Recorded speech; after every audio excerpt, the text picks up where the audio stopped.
महादेव जी प्रसन्न हो जाएंगे, ऐसा नहीं।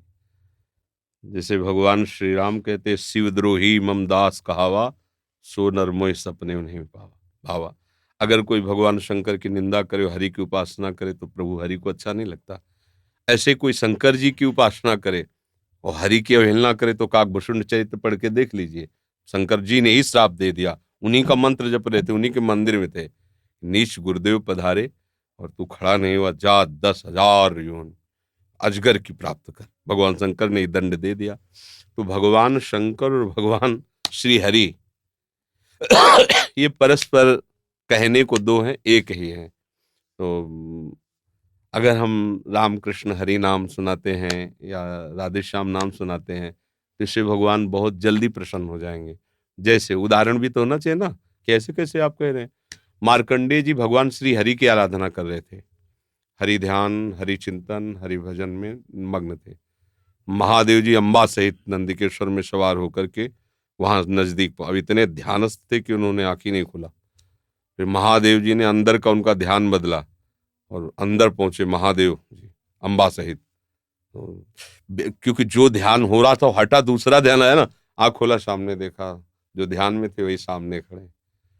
तो उन्होंने कहा, जो भगवान श्री हरि की ऐसी अनन्य भक्ति करता है, मैं अपनी तरफ से उस पर विशेष कृपा करता हूँ। जैसे प्रचेताओं का चरित्र पढ़ के देखना, सरोवर से भगवान महादेव जी प्रकट होकर उनको उपदेश किया। भगवान श्री हरि का जो भक्त है, उस पर महादेव जी बहुत प्रसन्न होते हैं, बहुत जल्दी प्रसन्न होते हैं। और जिस पर महादेव जी प्रसन्न होते हैं, उसे श्यामा श्याम की प्रीति प्रदान ही करते। जैसे नरसिंह मेहता को सीधे रास में ले गए महादेव जी, परम वैष्णवाचार्य। अगर कोई महादेव जी का उपासक हरि से द्रोह करता है या हरि उपासक महादेव से, तो दोनों का पतन है, वो जानते नहीं इस रहस्य को। एक दूसरे के कहने के हैं, बकाया महादेव जी से पूछो जाए कि आपका गुरु कौन, तो कहेंगे श्री हरि, वही इष्ट है, वही गुरु है। और अगर श्री हरि से पूछो तो कहेंगे महादेव जी। ये देखो ना, राम अवतार में देखो, भगवान शंकर की आराधना कदम कदम पे भगवान श्री राम कर रहे हैं। पुल बांधने जा रहे तो रामेश्वर की स्थापना, और कदम कदम पे हनुमान जी, शिव ही है ना, 11वें रुद्र का अवतार, उनकी चरण सेवा।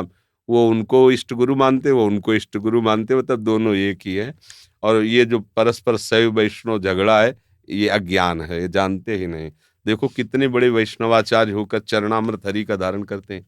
गंगा जी क्या है, चरणामृत ही तो है ना। तो अब ऐसा कि हम हरि नाम जपे, महादेव जी नाराज हो जाए, तुम हमारे भगत हो, तुम हमारा नाम नहीं, ऐसा ले वो जब प्रसन्न होते तो यही देते हैं।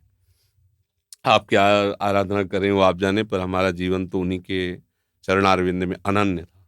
संन्यास वही, भेष वही, उद्देश्य विरक्त हुआ। उन्होंने हमको वृंदावन दिया, प्यारी जू की उपासना दी, उन्होंने, उन्हीं का सारा खेल है। हम तो जानते भी नहीं थे क्या है वृंदावन, क्या है श्यामा से, बिल्कुल नहीं, परिचय ही नहीं। काशी में घाटों पे रहना, उन्हीं क्या है। तो उनका कृपा प्रसाद जब प्रकट होता है, तो ये प्रेम प्राप्त होता है, हरि का प्रेम प्राप्त।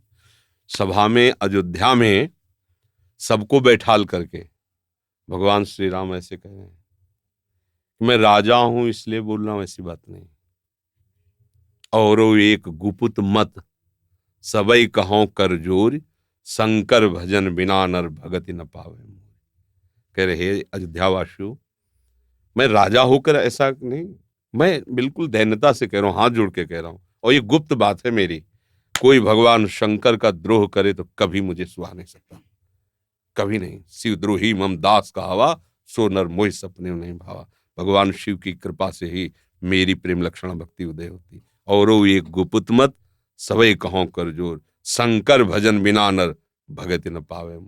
राधा राधा राधा राधा बाबा, प्रारंभ में शंकर जी की ही आराधना से भगवान शंकर उठा देते हैं जीव को। इसका प्रधान कारण है अहंकार के देवता हैं वो अहंकारी सारे बंधनों का कारण है।